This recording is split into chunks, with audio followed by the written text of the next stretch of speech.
علی سیدنا مولانا محمد طب القلوب ودوائها وعافیة الابدان وشفائها ونور الابصار وضیائها وعلى آلہ وصحبہ وبارک وسلم صلاۃ وسلاما علیک یا رسول اللہ صلی اللہ تعالی علیہ وسلم۔ محبان محترم، رفیقان گرامی، درس تفسیر قرآن میں مسلسل کئی دنوں سے یہ درس چل رہا ہے۔ اب تک آپ نے سورۃ البقر کی 47 آیتوں کی تفسیر اور اس کا ترجمہ سماعت کر لیا۔ 48 نمبر کی آیت، اس پر مختصر سی گفتگو تفسیر کے حوالے سے ہوئی تھی کہ اللہ رب العزت نے بنی اسرائیل کو اپنی اور اپنے حبیب کی اطاعت کا حکم دیا اور نافرمانی کرنے پر عذاب اور سزا جو اس پر مرتب ہوگی اس سے خبردار کیا، ڈرایا، اور ارشاد فرمایا واتقوا، یہ آیت کریمہ ہے۔ اعوذ باللہ من الشیطان الرجیم، بسم اللہ الرحمن الرحیم۔ واتقوا یوما لا تجزی نفس عن نفس شیئا ولا يقبل منها شفاعة ولا يؤخذ منها عدل ولا هم ينصرون۔ اور ڈرو اس دن سے، واتقوا اور ڈرو یومن اس دن سے، یوم کے معنی ہوتے ہیں دن کے، لا تجزی نفس عن نفس شیئا، تجزی بدلہ دیا جانا، بدلہ ہو جانا۔ اب یہاں پر لغوی تشریح اگر ہم کریں گے تو وقت کافی درکار ہوگا، اور یہ کہ چونکہ کلموا الناس علی قدر عقولہم، آپ حضرات میں ایسے احباب کی کثرت ہے جو لغوی تشریحات کو سمجھ نہ پائیں گے، اس لیے جہاں ضرورت محسوس ہوگی وہاں ہم انشاءاللہ اس پر گفتگو کریں گے۔ اللہ رب العزت ارشاد فرماتا ہے بنی اسرائیل کو مخاطب کرتے ہوئے کہ اللہ اور اس کے رسول پر، قرآن پر ایمان لاؤ، آخرت کے دن پر یا ایمان لاؤ، اور ڈرو اس دن سے جس دن کوئی جان دوسرے کا بدلہ نہ ہو سکے گی۔ نفس عن نفس، نفس کے معنی جان، کوئی جان عن نفس شیئا، کسی دوسرے جان کا بدلہ نہ ہو سکے گی۔ ولا يقبل منها شفاعة ولا يؤخذ منها عدل ولا هم ينصرون، اور نہ کوئی سفارش مانی جائے اور نہ کچھ لے کر جان چھوڑی جائے اور نہ ان کی مدد ہو۔ اس آیت کریمہ میں جو یومن کا لفظ ہے، اس سے مراد قیامت کا دن ہے۔ یوم دن کو کہتے ہیں، یہاں یوم سے کون سا دن مراد ہے؟ قیامت کا دن ہے، یعنی قیامت کے دن کوئی جان کسی دوسرے جان کا بدلہ نہیں ہو سکتی ہے۔ یہاں پر ایک اعتراض پیدا ہوا کہ جب کوئی جان کسی دوسرے جان کا بدلہ نہیں ہو سکتی ہے، ہم نے کل وضاحت کے ساتھ بیان کیا تھا کہ کسی مجرم کو سزا سے بچانا ہے تو اس کی جگہ پر کوئی دوسرا سزا کے لیے اپنے آپ کو پیش کر دے، بچا لے، یا اس کے بدلے میں مال دے کر کے بچا لے، فدیہ دے کر کے بچا لے، یا یہ کہ اپنا اثر و رسوخ استعمال کرے، یا دباؤ ڈالے، یا پاور والا زیادہ ہو۔ جتنی بھی صورتیں مجرم کو سزا سے بچانے کی ہیں، قیامت کے دن ان میں سے کوئی راستہ نہیں ہو سکتا کہ مجرم کو اس کو سزا سے بچایا جا سکے۔ لہذا کسی کی سفارش کے ذریعہ کہ کوئی سفارش کرے تاکہ وہ بچ جائے مجرم، تو اللہ فرماتا ہے کہ قیامت کے دن کوئی جان کسی دوسرے جان کا بدلہ نہیں ہو سکتی ہے۔ جو مجرم ہوگا رب کی بارگاہ میں، اسے بچایا نہیں جا سکتا ہے۔ اس سے یہ سمجھ میں آتا ہے کہ قیامت کے دن کسی کی شفاعت قبول نہیں ہوگی۔ ایسا ہی عقیدہ فرقہ ضالہ میں وہابیہ دیابنا کا ہے۔ معتزلہ نے یہ کہا کہ گناہ کبیرہ کا مرتکب نہیں بخشا جائے گا اور کسی کی شفاعت قبول نہیں کی جائے گی۔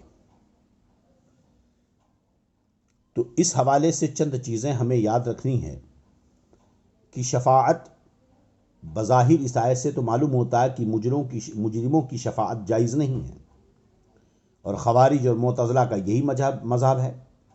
شیخ ابن تیمیہ جو وہابیوں کا بہت بڑا پیشوا اور رہبر گرو گھنٹال ہے، اسی طرح شیخ محمد ابن عبد الوہاب نجدی وغیرہ، اسماعیل دہلوی کا، تبلیغی وہابی دیوبندیوں کا، ان کے متبعین کا یہی نظریہ ہے۔ مگر اہل سنت والجماعت کا مسلک یہ ہے کہ اللہ کے عز و جل کے اذن سے، اجازت سے انبیاء کرام علیہم السلام، ملائکہ عظام، اولیاء کرام رضوان اللہ علیہ اجمعین، علماء کرام علیہم الرحمت و رضوان، حفاظ کرام، صالح مومنین، یہ سب کے سب گنہگاروں کی شفاعت کریں گے، اور یہ شفاعت گناہ کبیرہ کرنے والوں کی مغفرت اور تخفیف عذاب کے لیے ہوگی۔ گناہ کبیرہ والوں کی مغفرت ہوگی یا ان کے عذاب میں کمی ہوگی۔ صالحین کے لیے کیا ہوگا؟ جو نیک ہوں گے ان کے درجات کی ترقی کے لیے شفاعت ہوگی، ہے نا؟ کیا ہی ذوق افزا شفاعت ہے تمہاری واہ واہ، قرض لیتی ہے گناہ پرہیزگاری واہ واہ۔ یہاں تک کہ بعض کفار کے بھی عذاب میں سرکار تخفیف شفاعت کے در کر کے تخفیف عذاب کریں گے۔ شفاعت کبریٰ اور شفاعت کے اور بھی بہت سارے احکامات ہیں۔ شفاعت بالوجاہت ہے، شفاعت بالمحبہ ہے نا؟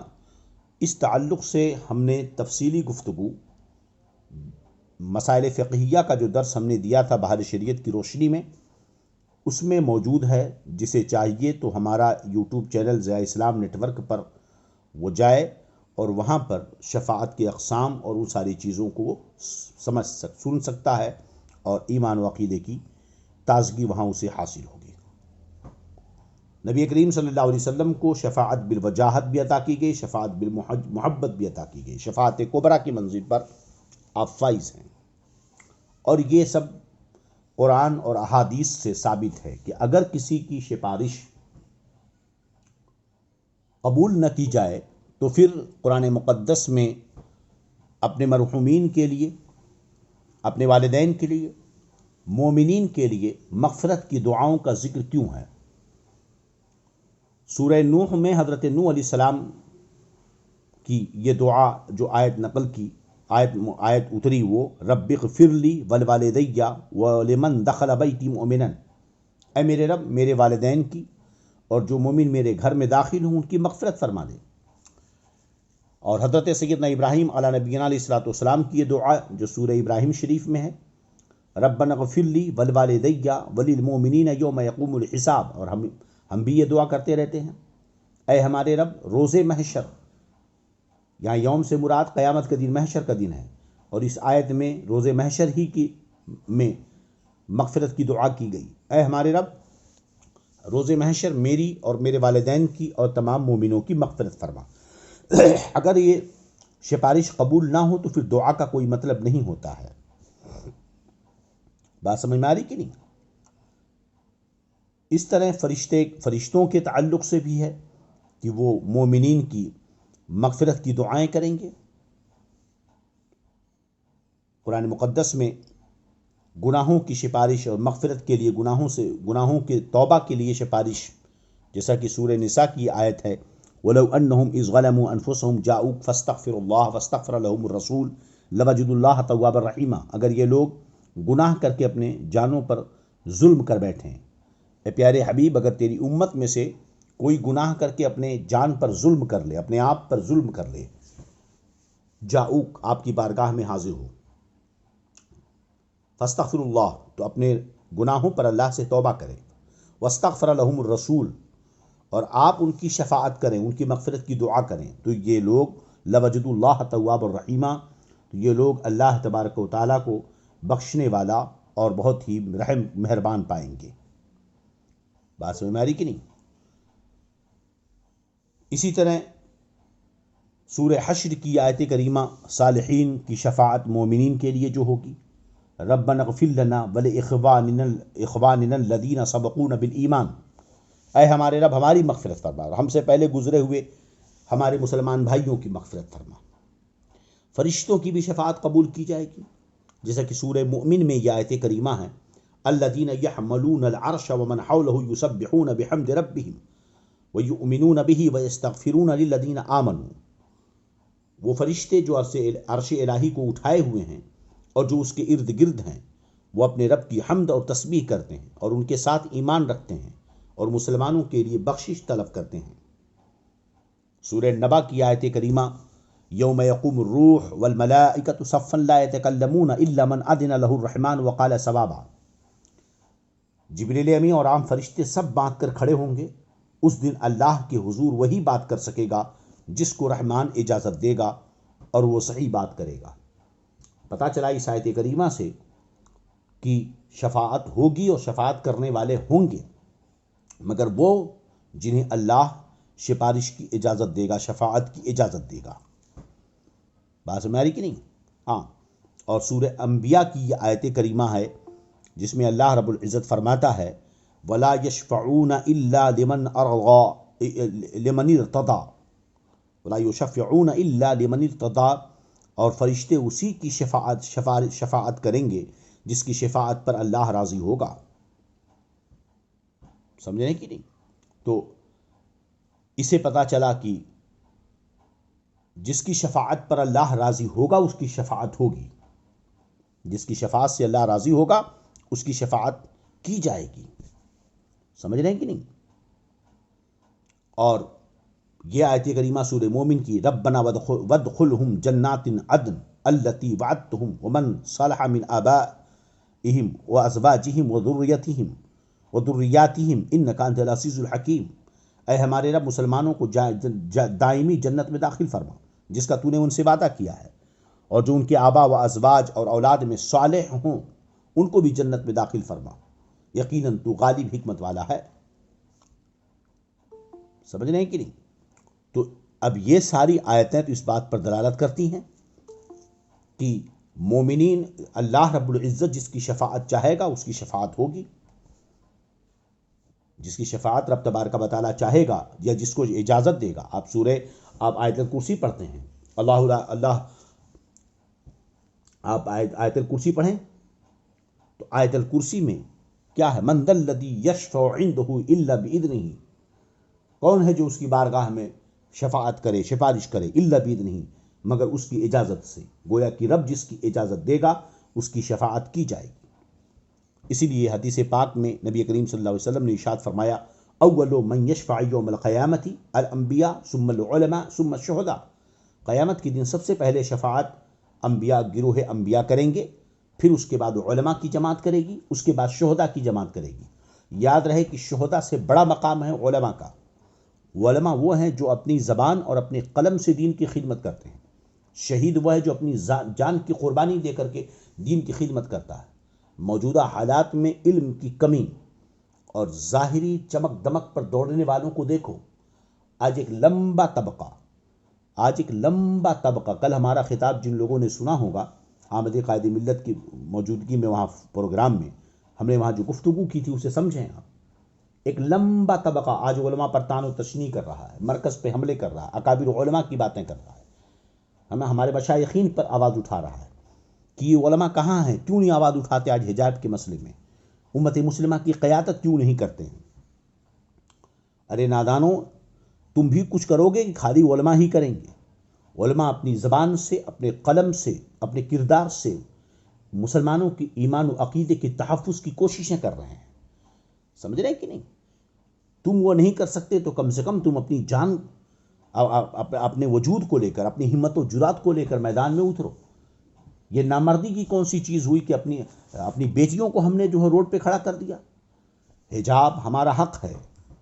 یاد رہے کہ حجاب کی 2 صورتیں ہوتی ہیں یہاں پر. خیر، اب یہ کسی دوسرے وقت ہم بات کریں گے کیونکہ یہ تفسیر کا موقع ہے. بس اتنا یہ سمجھ لیں کہ اسلام دین فطرت ہے، اور اسلام کے جتنے بھی قوانین اور اصول ہیں یہ انسانیت کی فلاح و بہبودی کے لیے ہیں. یقیناً حجاب اور پردہ یہ اسلام کا قانون ہے اور ایک اصول ہے، سمجھ رہے ہیں کہ، لیکن اس کے ساتھ ساتھ صرف ایک مذہبی قانون نہیں ہے، بلکہ وہ انسانیت کی فلاح و بہبودی کے لیے، صنف نازک کے لیے، خواتین کے لیے پردے کی ضرورت ہے۔ یہ انسانیت کے اعتبار سے بھی ان کا حق ہے، کیونکہ اسلام فطرت کے خلاف کوئی حکم نہیں دیتا ہے۔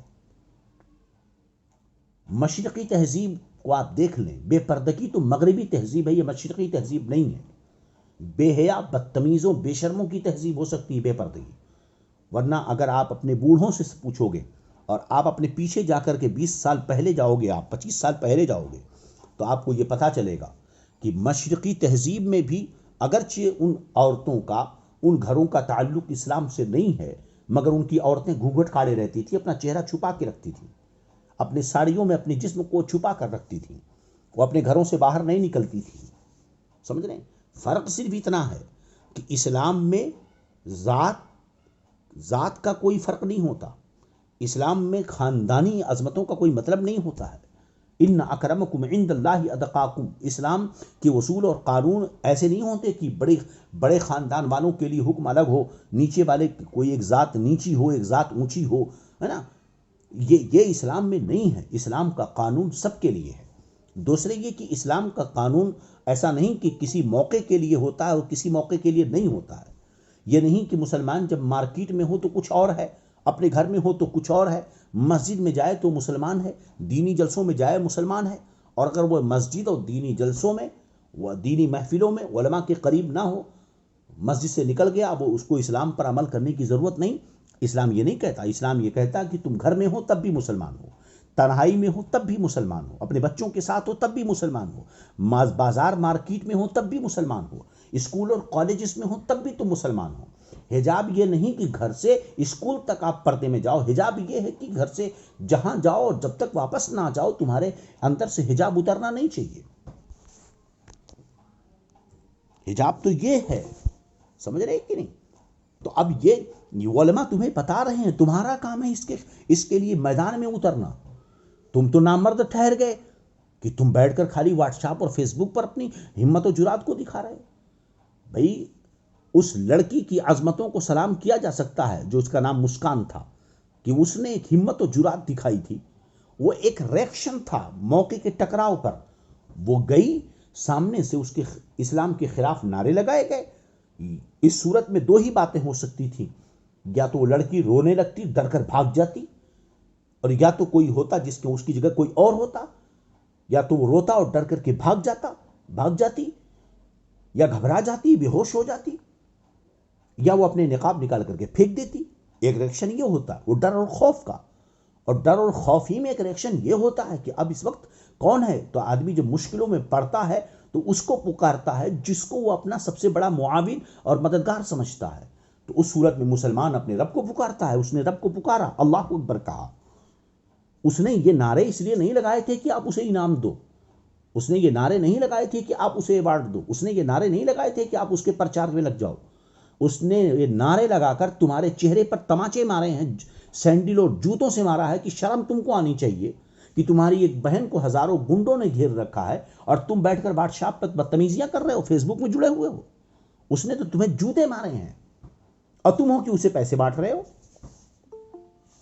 اس نے تمہیں یہ سمجھایا کہ تمہاری ایک بہن جب اکیلے نکلتی ہے تو اس کے خلاف کتنے ہنگامے ہوتے ہیں، ادھر تو ہزاروں کی بھیڑ ہے مگر تم کہاں ہو۔ تم نے اسے ایک مذاق بنا کر کے رکھ دیا۔ اسلام یہ سکھا رہا ہے، ذرا اس کو تم کس اینگل میں لے کر گئے؟ قرآن تو فرماتا ہے وَلَا يُبْدِينَ زِينَتَهُنَّ قُل لِّلْمُؤْمِنَاتِ يَغْضُضْنَ مِنْ أَبْصَارِهِنَّ وَيَحْفَظْنَ فُرُوجَهُنَّ۔ اے میرے محبوب، مومن عورتوں سے کہہ دو کہ وہ اپنی نظریں نیچی رکھیں، وَيَحْفَظْنَ فُرُوجَهُنَّ، اور اپنی شرمگاہوں کی حفاظت کریں، پارسائی کی، إِلَّا مَا ظَهَرَ مِنْهَا، ہاں جو چیز ظاہر ہے، وَلَا يُبْدِينَ زِينَتَهُنَّ، اور اپنی زینتوں کو وہ ظاہر نہ کریں سوائے اس کے کہ جو ظاہر ہے۔ وَلَا يُبْدِينَ زِينَتَهُنَّ إِلَّا لِبُعُولَتِهِنَّ او آباء بعولتهن او ابنائهن او ابناء بعولتهن۔ اے محبوب، مومنہ عورتوں سے کہہ دو کہ وہ اپنی زینت کو ظاہر نہ رکھیں، وہ اپنی زینت کو چھپا کر رکھیں، اپنی نظروں کو نیچی رکھیں۔ اب تو یہ ہونا چاہیے.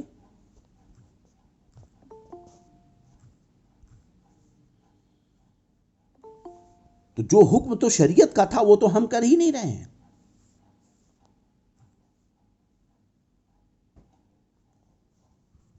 عورت مکمل پردہ ہے، یہ اس کا تقاضا ہے. سمجھ رہے؟ قرآن نے کیا سکھایا تمہیں؟ قل للمؤمنات یغضضن من ابصارهن ویحفظن فروجهن.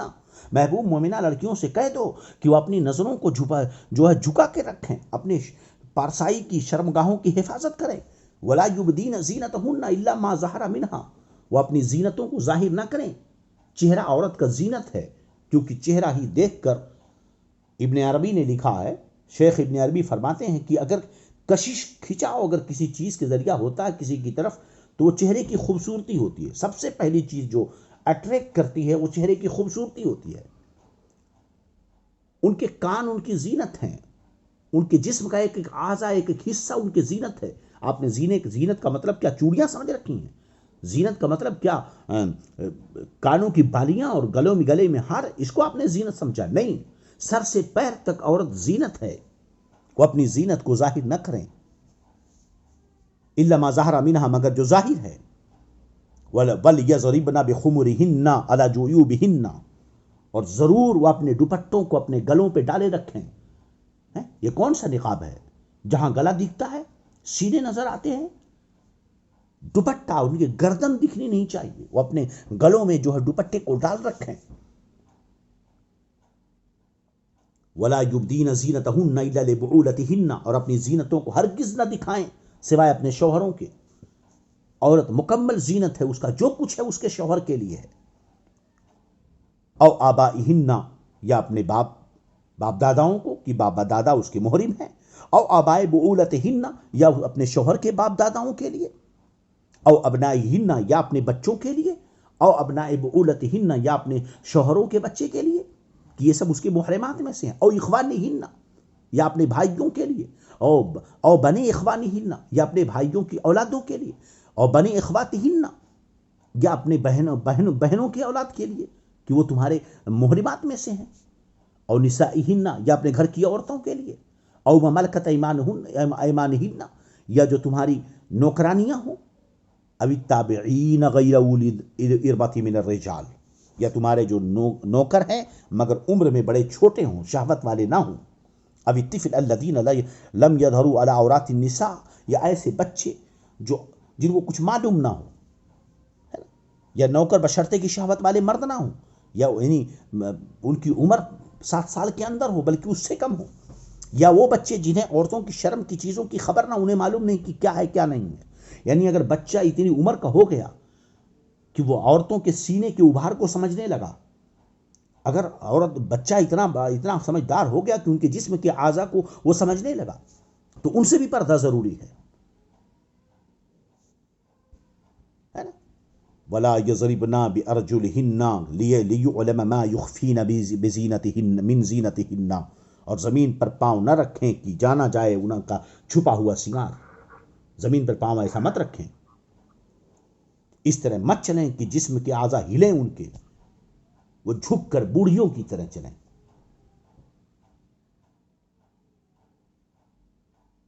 وَتُوبُوا إِلَى اللَّهِ جَمِيعًا أَيُّهَا الْمُؤْمِنُونَ لَعَلَّكُمْ تُفْلِحُونَ، اور اللہ کی طرف توبہ کرو اے مسلمانوں، سب کے سب اس امید پر فلاح پاؤ. تو ہونا یہ چاہیے. شفاعت قیامت کے دن علماء کریں گے، علماء. اور آج ہم انہی علماء، آپ کہتے ہو کہ علماء بولتے نہیں ہیں. کس پر بولیں؟ میں پوچھتا ہوں کس حجاب کی بات کریں؟ اسلام حجاب یہ نہیں سکھا رہا ہے کہ آپ راستے میں حجاب پہنیں اور کمرے کے اندر ہوں تو ہزاروں 100-150 غیر محرموں کے ساتھ آپ بے پردہ بیٹھ جائیں. آپ کا حجاب یہاں بھی ہونا چاہیے اور اس کمرے میں بھی ہونا چاہیے، بلکہ کسی غیر محرم کے ساتھ تنہا کمرے میں رہنا ہی آپ کے لیے جائز نہیں ہے. جہاں کسی غیر محرم کے ساتھ عورت ہوتی ہے تو وہاں شیطان موجود ہوتا ہے. تو علماء کے مقام و مرتبوں کو سمجھنا چاہیے. علماء اپنے قلم، اپنے قول، اپنے تحریر سے دین کی حفاظت کر رہے ہیں.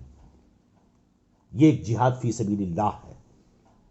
آپ کا کام بھی تو کچھ ہے کہ خالی بس آپ نے علماء کے کندھوں پر بندوقیں رکھنی شروع کر دی. قیامت کے دن اگر تم لڑ کر شہید ہوتے ہو اور ایک عالم صرف جو ہے دین کی خدمت میں اپنی زبان و قلم کو چلا رہا ہے، آپ نے دین کے تحفظ کے لیے، ایک عالم حجاب کے لیے، عورتوں کے پردے، ان کی عزت و ناموس کے لیے اپنی زبان استعمال کر رہا ہے، اپنی تحریریں دے رہا ہے، اور کسی غیر عالم نے اپنی جان کو قربان کر دیا، وہ اس کے مقابلے میں عالم کا مقابلہ نہیں کر سکتا. کیونکہ قیامت درجے دیکھو، انبیاء کرام، پھر اس کے بعد علماء، پھر شہداء. میرے نبی نے فرمایا کہ حافظ قرآن جو قرآن کا عامل ہو، عالم، قرآن کا عامل اور عالم، اپنے خاندان کے 10 لوگوں کو جنت میں لے جائے گا. ایسے 10 لوگ قد وجبت لہم النار، جن کے اوپر جہنم واجب ہو چکی ہو. مگر وہابیوں کو یہ حدیث تھوڑی سمجھ میں آتی ہے. میرے نبی نے فرمایا ایسا شخص جو عالم دین ہے، علم والا عالم، سمجھے، جو قرآن و حدیث کا عالم ہے، وہ اپنے خاندان کے 100 ایسے لوگوں کو جنت میں لے کے جائے گا جن پر جہنم واجب ہو چکی ہوگی. ایسی احادیث بہت ہیں، اگر میں وقت بیان کروں تو بہت لمبی طویل ہو جائے گی. بس ایک حدیث پاک جو سرکار دو جہاں صلی اللہ علیہ وسلم کی عظمت شان پر ہے، جسے امام بخاری نے روایت کیا ہے. انس فرماتے ہیں کہ میں ترجمہ سنا رہا ہوں وقت کی قلت کی. رسول اللہ صلی اللہ علیہ وسلم فرمایا، میں اپنے آپ کو اللہ کی بارگاہ میں سجدہ ریز دیکھوں گا قیامت کے دن. اللہ جب تک چاہے گا مجھے سجدے میں رکھے گا. پھر مجھ سے کہا جائے گا، یا محمد ارفع راسک، پیارے حبیب سر اٹھاؤ، ماں کو ملے گا، شفاعت کرو، قبول ہوگی. پھر میں اپنے رب کے حمد کروں گا جو اللہ تعالیٰ مجھے اس وقت تعلیم کرے گا. پھر میں شفاعت کروں گا. پھر میرے لیے ایک حد مقرر کی جائے گی. پھر میں گنہگاروں کو جہنم سے نکال کر جنت میں داخل کر دوں گا. پھر میں دوبارہ سجدہ کروں گا. پھر شفاعت کروں گا 3 یا 4 بار، حتیٰ کہ جہنم میں صرف وہ لوگ رہ جائیں گے جن کو قرآن نے روک لیا ہے. قتادہ کہتے ہیں مطلب یہ کہ جن پر جہنم کا دوام واجب ہے، یعنی کفار و مشرکین. سمجھ رہے کہ اللہ اکبر. میرے نبی صلی اللہ علیہ وسلم ارشاد فرماتے ہیں کہ میں لوگوں میں سب سے پہلے جنت کی شفاعت کروں گا. میرے آقا صلی اللہ علیہ وسلم نے فرمایا کہ ہر نبی کی ایک دعا ضرور قبول ہوتی ہے، اور ہر ایک نے اس دعا کو دنیا میں خرچ کر لیا، اور میں اس دعا کو قیامت کے دن اپنی امت کی شفاعت کے لیے میں نے بچا رکھا ہے. انشاءاللہ میری امت کے ہر اس فرد کو حاصل ہوگی جو شرک سے پاک رہے گا. صحیح مسلم شریف کی حدیث پاک ہے. سمجھ رہے ہیں کہ نہیں؟ ہاں. تو اس طرح ایک حدیث نہیں، اگر میں اس وقت آپ کو سنانا چاہوں تو درجنوں حدیثیں میری نظروں کے سامنے ہیں. میرے نبی صلی اللہ علیہ وسلم نے، امام ترمذی روایت کرتے ہیں، انس راوی ہیں کہ آقا صلی اللہ علیہ وسلم نے ارشاد فرمایا کہ میں امت شفاعتی لأہل الکبائر من امتی، میں اپنی امت کے گناہ کبیرہ کرنے والوں کی شفاعت کروں گا. حضور اکرم صلی اللہ علیہ وسلم نے ارشاد فرمایا کہ یہ ترمذی شریف کی حدیث پاک، مسلم شریف کی حدیث پاک سے موجود ہے کہ فرمایا کہ میری امت میں ایک شخص ہے جو اویس قرنی ہے، اس کی شفاعت کے سبب بنو تمیم کے افراد سے زیادہ جنت میں لوگ داخل ہوں گے. مفسرین نے یہاں شارحین نے فرمایا کہ وہ شخص اویس قرنی ہے یا حضرت عثمان غنی ہے.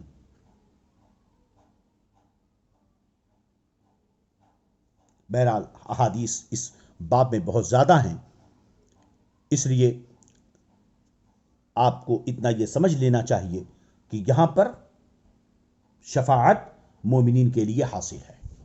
اب سوال یہ پیدا ہوتا پھر اس آیت کا مطلب کیا ہے کہ جب مومنین صالحین شفاعت کریں گے، انبیاء کرام شفاعت کریں گے، پھر اللہ یہ فرماتا ہے کہ ڈرو اس دن سے، یعنی قیامت کے دن سے جس دن کوئی جان کسی دوسرے جان کا بدلہ نہیں ہوگی، کسی مجرم کو کوئی چھڑا نہیں سکتا. تو پھر یہاں مراد کیا ہے؟ یہاں تو مجرم کی رہائی کے جتنے بھی طریقے ہو سکتے ہیں قیامت کے دن ان سارے طریقوں کی نفی کر دی گئی، کوئی طریقہ کام نہیں آئے گا. یاد رہے کہ علامہ قرطبی لکھتے ہیں کہ یہاں دیکھو، یہاں پر جو مراد ہے اس آیت میں نفس سے، وہ نفس کافر مراد ہے، ہر نفس مراد نہیں ہے. علامہ قرطبی رحمۃ اللہ علیہ لکھتے ہیں اجمع المفسرون علی ان المراد بهذه الآیہ النفس الکافرہ لا کل نفس. تمام مفسرین کا اجماع ہے کہ یہاں نفس سے مراد کافر ہے، نہ کہ ہر نفس. سمجھ رہے ہیں کہ یہ آیت کفار کے لیے مخصوص ہے. کیونکہ گناہ گار مومنین کی شفاعت پر تو کئی آیات و احادیث ہیں جو حد تواتر کو پہنچی ہیں، اس پر دلالت کرتی ہیں۔ یہاں تک کہ سرکار فرماتے ہیں ایک ایک کو میں جہنم سے نکالوں گا جس کے دل میں یخرج من کان فی قلبہ مثقال حبۃ من خردۃ من الایمان، جہنم سے ہر وہ شخص نکالا جائے گا جس کے دل میں رائی کے دانے کے برابر بھی ایمان ہوگا۔ فیلقون فی نہر الحیاء بالحیات، پھر انہیں نہر حیات میں ڈالا جائے گا۔ جہنم سے نکالے جائیں گے اس طرح کہ وہ جل کر ایک دم کوئلہ ہو چکے ہوں گے، پھر انہیں نہر حیات میں ڈالا جائے گا۔ جب اس میں یہ جائیں گے تو ایسے تر و تازہ خوبصورت بنیں گے جیسے بہتے ہوئے پانی کی جگہ پر ہرا ہرا سبزہ اگتا ہے، نیا نیا، کومل کومل، نرم نرم، سمجھ رہے؟ اس طرح پھر یہ صحیح ہوگی، تو پھر انہیں جنت میں ڈالا جائے گا۔ میرے آقا صلی اللہ علیہ وسلم فرمائیں گے یا رسول اللہ، اے اللہ مجھے اجازت دے اب میں ان کو بھی نکال لوں کہ جنہوں نے صرف لا الہ الا اللہ پڑھا ہو۔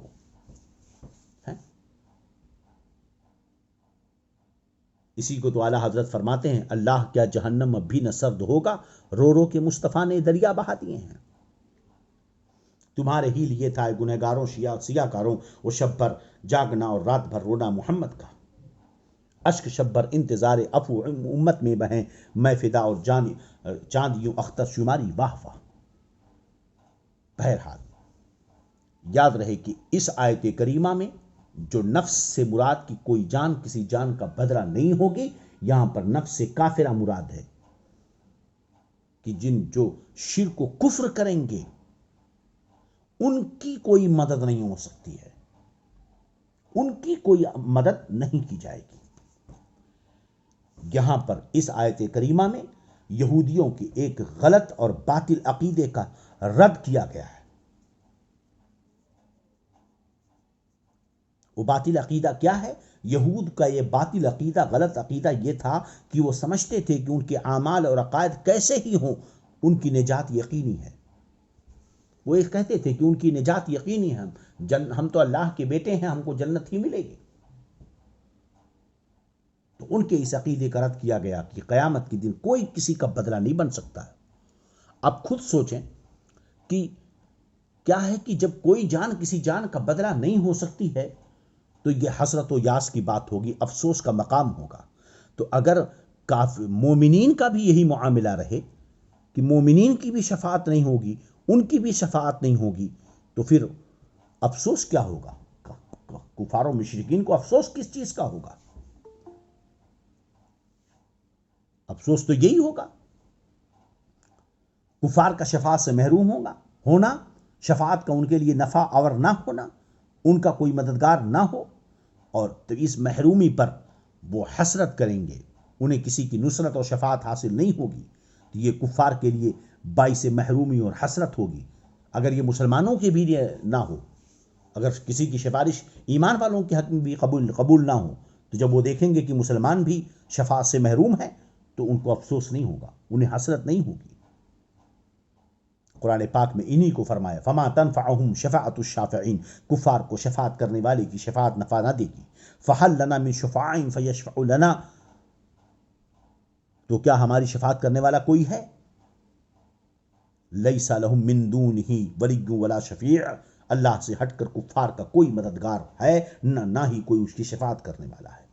وما للظالمین من حمیم ولا شفیع، کفار کے لیے کوئی ایسا مددگار اور شفاعت کرنے والا نہ ہوگا جس کی بات مانی جائے۔ یہ آیت کریمہ ہے، مگر یہ وہ ہبڑے اس آیت کو پکڑ کر بولتے ہیں تم کیا غوث کو پکارتے ہو، تم کیا یہ کرتے ہو، تمہارے ساتھ تمہارا عمل جائے گا، کوئی تمہیں مدد نہیں کر سکتا۔ قرآن پاک میں خود فرما رہا ہے اللہ فما تنفعهم شفاعت الشافعین، انہیں کسی کی کوئی شفاعت کافی نہیں ہوگی، تو کوئی کسی کے کام نہیں آئے گا قیامت کے دن۔ قیامت کی منزلیں الگ الگ ہوں گی، ایک منزل ایسی ہوگی کہ کوئی کسی کے کام نہ آئے گا، یہاں تک کہ آدم کہیں گے یا رب نفسی نفسی نفسی، موسیٰ کہیں گے یا رب نفسی نفسی، نوح کہیں گے یا رب نفسی نفسی۔ وہ خاص وقت ہوگا جب رب اپنے جلال پر ہوگا، لمن الملک یوم، آج کس کی بادشاہت ہے؟ پھر خود فرمائے گا للہ الواحد القہار، اللہ واحد قہار جبار کی حکومت ہے، سب کی حالتیں خراب ہوں گی۔ خلیل و نجی مسیح و صفی، صفی سے کہیں کہیں بھی بنی، یہ بے خبری کی خلق پھری کہاں سے کہاں تمہارے لیے۔ ایسے عالم میں اخیر میں سب پہنچیں گے حضرت عیسیٰ علیہ السلام کے پاس، وہ کہیں گے اذهبوا الی محمد، آج تو ہماری آدم علیہ السلام آپ ہمارے باپ ہیں، بخشش کروائیے، بڑی حالت خراب ہے۔ تو کہیں گے آج میں خود نفسی نفسی میں ہوں، آج رب جلال پر ہے، آج اس کا جلال بہت سخت ہے، آج کچھ نہیں کہہ سکتے ہم، سمجھ رہے ہیں کہ ہاں۔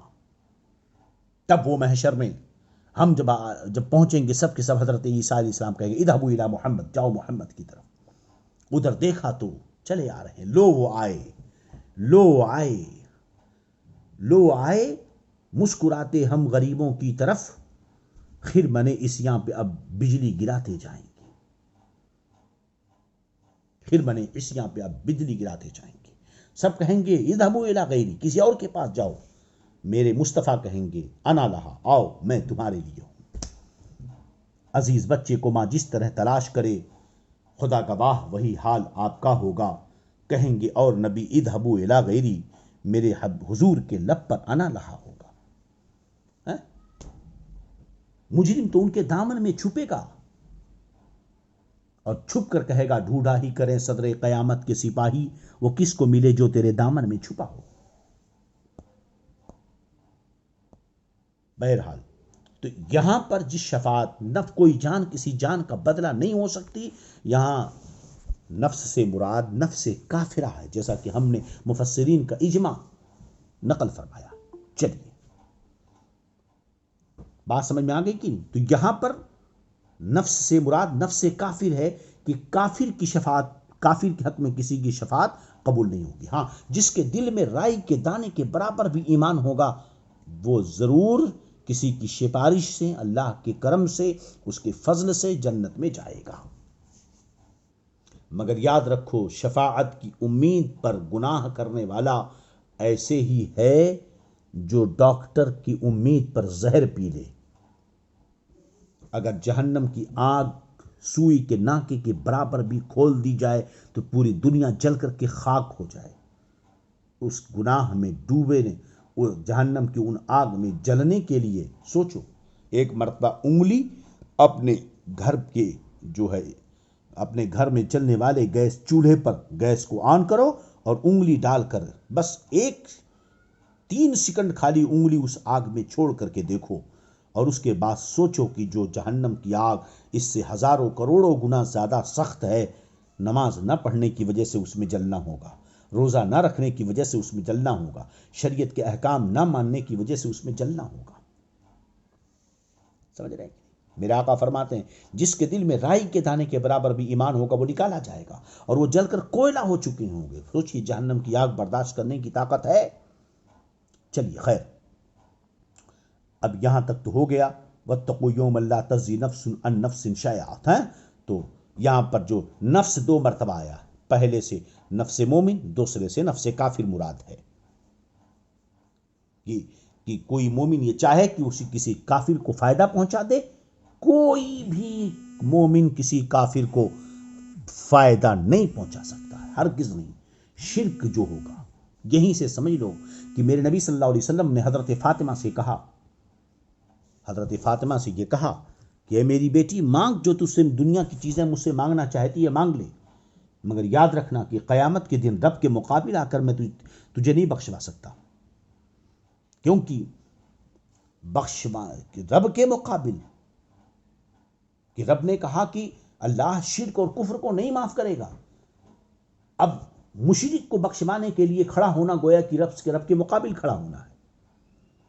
اس کو وہابیہ لے کر اڑ گئے کہ نبی کہتے ہیں کہ اپنی بیٹی کو نہیں میں بخشوا سکتا تو تمہارے کیا کام آؤں گا۔ ارے نادانوں، جاہلوں، ذرا سمجھو تو،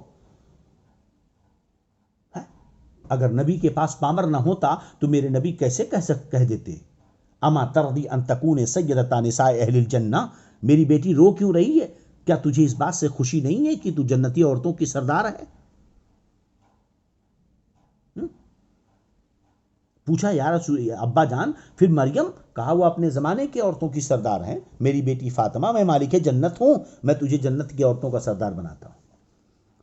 اگر نبی ماری کو مختار نہ ہوتے، نبی جنت نہ دے سکتے، نبی کے پاس اختیار نہ ہوتا، تو کیوں کہہ دیتے الحسن والحسین سیدہ شباب اہل الجنہ، حسن و حسین جنتی جوانوں کا سردار ہیں؟ اگر میرے نبی کے پاس اختیار نہ ہوتا، شفاعت کی طاقت و قوت نہ ہوتی، تو جس فاطمہ کے بارے میں تم کہتے ہو کہ نبی کہتے ہیں میں اپنی بیٹی فاطمہ کو فائدہ نہیں پہنچا سکتا، ارے وہی نبی تو فاطمہ کو جنتی عورتوں کا سردار بتا رہے ہیں۔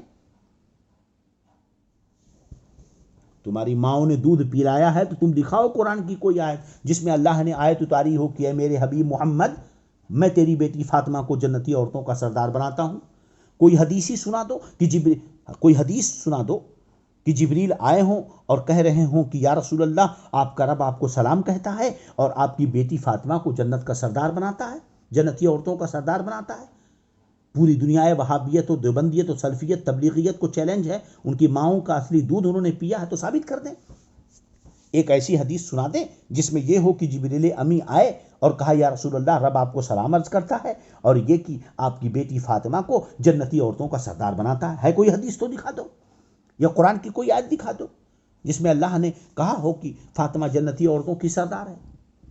مصطفیٰ خود وہ مالک مختار کائنات ہیں، خالق کل نے آپ کو مالک کل بنا دیا، دونوں جہاں آپ کے قبض و اختیار میں۔ فرماتے ہیں اے میری بیٹی فاطمہ، اما ترضی ان تکون سیدۃ نساء اہل الجنہ، کیا تجھے خوشی نہیں ہے کہ تو جنتی عورتوں کی سردار بن جا؟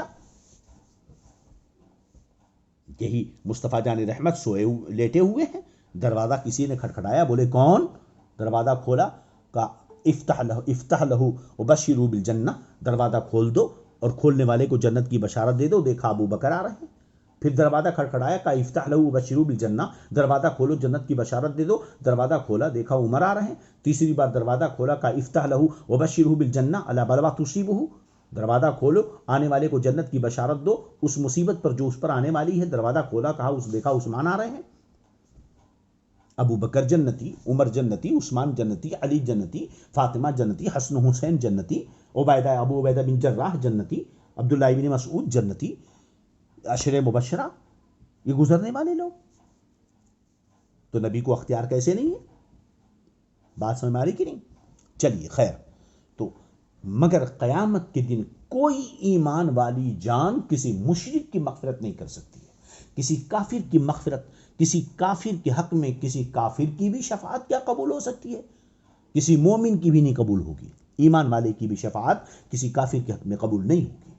چلو خیر، تو یہاں سے اب آگے 10 آیتیں اخیر تک بنی اسرائیل کے باپ داداؤں پر جو نعمتیں نازل ہوئیں ان کا بیان آگے کر رہا ہے۔ رب تبارک و تعالیٰ فرماتا ہے، چلے وَإِذْ نَجَّيْنَا، یہ چونکہ شفاعت کے باب کی گفتگو تھی اس لیے طویل ہو گئی، اب آگے بڑی تیزی سے سماعت کریں۔ وَإِذْ نَجَّيْنَاكُمْ مِنْ آلِ فِرْعَوْنَ يَسُومُونَكُمْ سُوءَ الْعَذَابِ يُذَبِّحُونَ أَبْنَاءَكُمْ وَيَسْتَحْيُونَ نِسَاءَكُمْ وَفِي ذَلِكُمْ بَلَاءٌ مِّن رَّبِّكُمْ عَظِيمٌ۔ وَإِذْ نَجَّيْنَاكُمْ مِنْ آلِ فِرْعَوْنَ يَسُومُونَكُمْ سُوءَ الْعَذَابِ يُذَبِّحُونَ أَبْنَاءَكُمْ وَيَسْتَحْيُونَ نِسَاءَكُمْ وَفِي ذَلِكُمْ بَلَاءٌ مِّن رَّبِّكُمْ عَظِيمٌ۔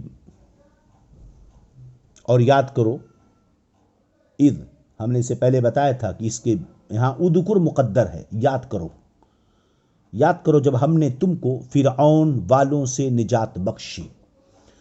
نجیناکم من آل فرعون، آل فرعون سے نجات بخشی۔ یہ آل کا لفظ اشراف پر بولا جاتا ہے، ذلیل لوگوں پر نہیں، اشراف پر۔ آل فرعون، اب وہ شرافت دینی ہو یا شرافت دنیاوی ہو، بات سمجھ آ رہی کہ نہیں؟ تو آل یہ بنا ہے اہل سے، اس کی تصغیر آتی ہے اہیل، اور آل جب بولا جاتا ہے تو اس میں بیوی، بچے، گھر والے داخل ہوتے ہیں۔ کہتے ہیں نا ہماری اہلیہ، آل و اولاد جب بولا جاتا ہے تو یہاں پر بچے اور بیوی مراد ہوتے ہیں، گھر والے مراد ہوتے ہیں۔ اب آل رسول سے کیا مراد ہے؟ اس میں اقوال بہت ہیں، 3 اقوال زیادہ تر پائے جاتے ہیں، 3 قول۔ ایک قول یہ ہے کہ آل سے مراد، نبی کریم صلی اللہ علیہ وسلم نے فرمایا آلی کل مومن تقی ہر مومن متقی مسلمان میری آل ہے، اور اسی کو راجے سمجھو۔ ظاہر سی بات ہے، یہاں دیکھو آل فرعون کہا گیا۔ فرعون تو لا ولد تھا، اس کی کوئی اولاد نہیں تھی، 400 سال اس کی عمر گزری ہے، 400 سال تک یہ زندہ رہا، 400 برس سے زیادہ اس کی عمر ہوئی، مگر بے اولاد تھا یہ۔ تو جب اس کی اولاد نہیں تھی پھر آل فرعون کیسے کہا؟ اگر آل کا اطلاق صرف اولاد پر ہو تو قرآن میں آل فرعون کیوں کہا گیا، حالانکہ فرعون کی تو کوئی اولاد ہی نہیں تھی؟ تو یہاں آل سے مراد متبعین ہیں، لہذا قیامت تک جو بھی جتنے بھی مومنین، متقین، صادقین، نبی کریم صلی اللہ علیہ وسلم کی سنت کی اتباع کرنے والے، آپ پر ایمان لانے والے ہوں گے، سب رسول اللہ صلی اللہ علیہ وسلم کی آل میں داخل ہیں۔ اسی لیے سرکار نے حضرت سلمان کو، جو خاندان والے تھے، فرمایا سلمان منا اہل بیتی، سرکار سلمان ہمارے اہل بیت سے ہیں، گھر والوں میں سے۔ اسی لیے اللہم صلی علی محمد وعلی آل محمد یہ کہا جاتا ہے۔ آل محمد یہ عام کر دیا، تمام مومن متقین پر ہو گیا سرکار کے صدقے میں۔ اللہم صلی علی محمد وعلی آل محمد، سرکار کی وسیلے سے آل محمد پر، تو یہ تمام مومنین و متقین اس میں داخل ہیں۔ یاد رہے کہ ایمان، تقوی و پرہیزگاری ضروری ہے، سمجھ رہے کہ نہیں؟ اگر ایمان نہیں ہے تو کوئی رشتہ نہیں۔ اسی لیے ابو جہل اور ابو لہب، اس کی اولاد کو آل رسول نہیں کہا جاتا ہے۔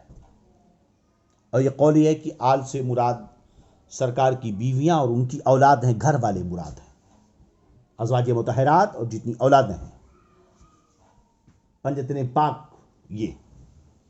اور ایک قول یہ ہے کہ آل سے مراد قریبی رشتہ دار جتنے ہیں سب، لہذا بنو ہاشم، بنو عباس، بنو جعفر، بنو اولاد علی، سب آل میں داخل ہوں گے۔ تو اسے عام رکھا جائے، جیسا کہ ملا جیون علیہ رحمت و رضوان نے نور الانوار میں آل کو آلو کل مومن تقین کے تحت داخل کیا ہے، تمام مومن متقی، سمجھ رہے کہ نہیں؟ چلیے خیر، یہ آل کی بحث تھی۔ اللہ فرماتا ہے بنی اسرائیل سے اپنی نعمت کا ذکر کرتا ان کے اوپر کہ یاد کرو جب ہم نے تم کو فرعون والوں سے نجات دی، من آل فرعون، فرعون والوں سے، نجیناکم، تمہیں نجات دی، جب ہم نے تم کو فرعون والوں سے نجات بخشی۔ کب؟ یسومونکم سوء العذاب، کہ وہ تم پر برا عذاب کرتے تھے۔ جناب عذاب تو ہر کوئی برا ہی ہوتا ہے، مگر سخت قسم کے عذاب کو سوء العذاب کہا گیا، سوء العذاب کہا گیا۔ تو اسی لیے اعلیٰ حضرت نے ترجمہ کیا تم پر برا عذاب کرتے تھے۔ یذبحون ابناءکم، کیا عذاب تھا ان کا برا ان کے اوپر؟ عذاب تو سب برا ہوتا ہے، لیکن یہاں بہت برا عذاب ہو رہا تھا۔ کیا؟ یذبحون ابناءکم، تمہارے بیٹوں کو ذبح کرتے تھے، ویستحیون نساءکم، اور تمہاری بیٹیوں کو زندہ رکھتے تھے۔ وفی ذالکم بلاء من ربکم عظیم، اور اس میں تمہارے رب کی طرف سے بڑی بلا تھی، بڑی بلا تھی یا بڑا انعام تھا، دونوں۔ اب اس میں آیت کریمہ میں جس نعمت کا ذکر کیا گیا اس کا پس منظر سن لیں۔ تو یہاں آل فرعون، یہ فرعون یاد رہے کہ قوم قبط اور عمالیق سے جو مصر کا بادشاہ ہوا اس کو فرعون کہتے تھے، جو بھی ہوا اس کو کیا کہتے تھے؟ فرعون کہتے تھے۔ حضرت موسیٰ علیہ السلام کے زمانے کے فرعون کا نام، یعنی نام کچھ بھی ہو، مصریوں کے بادشاہ کو فرعون کہا جاتا تھا۔ حضرت موسیٰ علیہ السلام کے زمانے کا جو فرعون تھا اس کا نام تھا ولید بن مصعب بن ریان، اور یہاں اس کا ذکر ہے، اور ہم نے بتایا کہ اس کی عمر کتنی ہوئی؟ 400 برس سے زیادہ۔ اور آل فرعون سے مراد کیا ہے جب اس کی اولاد نہیں تھی؟ اس کے متبعین مراد ہیں۔ چلیے اب یہاں پر عذاب کو سوء العذاب کہا، برا عذاب، سب عذاب تو سب برے ہوتے ہیں، تو یہ جو اور عذابوں سے شدید ہو، سمجھ رہے ہیں کہ نہیں؟ چونکہ فرعون نے بنی اسرائیلیوں پر نہایت ہی ظالمانہ، بے دردانہ عذاب رکھا تھا، ان کے ساتھ بڑی بے دردی سے محنت و مشقت اور دشوار کام، سخت کام ان کے اوپر لاد دیے تھے۔ پتھروں کی چٹانیں کاٹ کر ڈھوتے ان کی کمریں، گردنیں زخمی ہو گئی تھی۔ غریبوں پر ٹیکس مقرر تھے، غروب آفتاب سے پہلے چاہے غریب اسے ٹیکس دینا پڑتا تھا، مار کر جبراً وصول کرتے تھے۔ اگر کوئی کمزور شخص کسی دن ٹیکس نہ ادا کر سکا تو اس کے ہاتھ گردن کے ساتھ ملا کر باندھ دیے جاتے، مہینہ بھر تک اسی مصیبت میں انہیں رکھا جاتا۔ اور اس کے علاوہ بہت سارے بے رحمانہ سختیاں تھیں، گرے ہوئے ذلت بھرے کام ان سے کروائے جاتے تھے۔ ایک وقت ایسا آیا کہ فرعون نے خواب دیکھا کہ بیت المقدس کی طرف سے ایک آگ آئی اور اس نے مصر کو گھیر کر تمام قبطیوں کو جلا ڈالا، یعنی جس خاندان سے فرعون تھا، فرعون اور اس کے خاندان والوں کو، نسل کو، تمام قطبیوں کو جلا کر کھا کر ڈالا۔ بنی اسرائیل کو کچھ نقصان نہ ہوا، اس آگ سے بنی اسرائیل کو کچھ نقصان نہ ہوا۔ تو اس کو اس سے بہت ڈر اور وحشت ہوئی۔ اس نے کاہنوں کو، پنڈتوں کو بلایا اور خواب کی تعبیر معلوم کی۔ تو کاہنوں نے بتایا کہ بنی اسرائیل میں ایک لڑکا پیدا ہوگا جو تیرے ہلاک اور زوال سلطنت کا سبب بنے گا، اس کے آنے سے تیری سلطنت ختم ہو جائے گی۔ یہ سن کر فرعون نے حکم دیا کہ بنی اسرائیل میں جو لڑکا پیدا ہو قتل کر دیا جائے۔ دائیاں تفتیش کے لیے مقرر کر دی گئیں۔ اب بنی اسرائیل کے ایک گھر، ایک دروازے پر پہرا تھا۔ دائیاں جو بچہ پیدا کرنے میں مدد کرتی تھیں، بچے کو صاف کرتی تھی، عورت کی دیکھ بھال کرتی، یہ ہر گھر پہ مقرر تھی۔ ایک ایک بچی کا، عورت کا حمل دیکھا جاتا تھا۔ سمجھ رہے کہ دائیاں مقرر تھی۔ اللہ اکبر۔ ایک روایت میں ہے 12,000 اور ایک روایت میں 70,000 لڑکے قتل کر ڈالے گئے۔ 70,000، 90,000 حمل گرا دیے گئے۔ ایک تو یہ عالم تھا جہاں بچے مارے جا رہے تھے، قتل کیے جا رہے تھے، دوسری طرف یہ تھا حمل گرائے جا رہے تھے، دوسری طرف اللہ کی مرضی کی جو قوم کے بوڑھے تھے وہ جلدی جلدی مرنے لگے، ادھر بچے قتل کیے جا رہے ہیں، ادھر بوڑھے مر رہے ہیں۔ تو اب قبط قوم کے جو مالدار لوگ تھے وہ گھبرا کر فرعون کے پاس آئے اور ان لوگوں نے فرعون سے شکایت کی کہ بنی اسرائیل میں تو موت بہت تیزی سے ہو رہی ہے، بوڑھے بڑے مر رہے ہیں، بچوں کو تو مار رہا ہے، اس پر بچے قتل کیے جا رہے ہیں۔ تو یہ بتاؤ، یہ سب مر کے ختم ہو جائیں گے تو ہماری خدمت کون کرے گا؟ نوکر کہاں سے ملیں گے؟ خدمتگار کہاں سے لائیں گے؟ فرعون نے حکم دیا کہ ایسا کرو، 1 سال بچے قتل کیے جائیں اور 1 سال چھوڑ دیے جائیں۔ یہ جب اس پر عمل ہونے لگا تو جو سال چھوڑنے کا تھا اس میں حضرت ہارون علیہ السلام پیدا ہوئے اور قتل کے سال حضرت موسیٰ علیہ السلام پیدا ہوئے۔ سمجھ رہے کہ نہیں؟ تو بچیوں کو قتل کیا جا رہا تھا، بیٹوں کو قتل کیا جا رہا تھا، حمل سے اور اولاد گرا دی جا رہی۔ اس کا ذکر ہے یذبحون ابناءکم ویستحیون نساءکم۔ اور ساری مصیبتیں تو تھیں ہی، تمہارے بچوں کو قتل کر دیا جا رہا، تمہارے بیٹوں کو ذبح کر دیا جاتا، تمہاری بیٹیوں کو زندہ رکھا جاتا تاکہ وہ بڑی ہوں گی تو انہیں باندیاں، نوکرانیاں گھروں میں رکھ لیا جائے۔ اللہ فرماتا وفی ذالکم بلاء من ربکم عظیم، اس میں تمہارے رب کی طرف سے بڑی بلا تھی۔ یاد رہے کہ بلا امتحان اور آزمائش کو کہتے ہیں، امتحان اور آزمائش کو۔ اور یاد رہے کہ آزمائش نعمت بھی ہوتی ہے اور شدت و محنت سے بھی بندے کی شکر گزاری اور محنت سے اس کے صبر کا حال ظاہر ہوتا ہے نا؟ آزمائش نعمت کے ذریعہ بھی اللہ تعالیٰ کبھی کبھی ہمیں آزماتا طاقت دے کر۔ طاقت ایک نعمت ہے، دولت دے کر، یہ بھی ایک نعمت ہے نا؟ تو شدت محنت اور نعمت سے بندے کی شکر گزاری اور محنت سے اس کے صبر کا حال ظاہر ہوتا ہے کہ طاقت مل گئی گھمنڈ میں گناہ کرنے لگا، دولت مل گئی تو ہمارا گردی کرنے لگا۔ اگر فی ذالکم میں ذالکم کا اشارہ فرعون کے مظالم کی طرف ہو تو بلا سے محنت اور مصیبت مراد ہوگی، اور اگر یہ کہا جائے کہ ذالکم سے اگر ان مظالم سے نجات کی طرف ہو تو یہاں پر بلا نعمت کے معنی میں ہے۔ دونوں صورتیں ہوں۔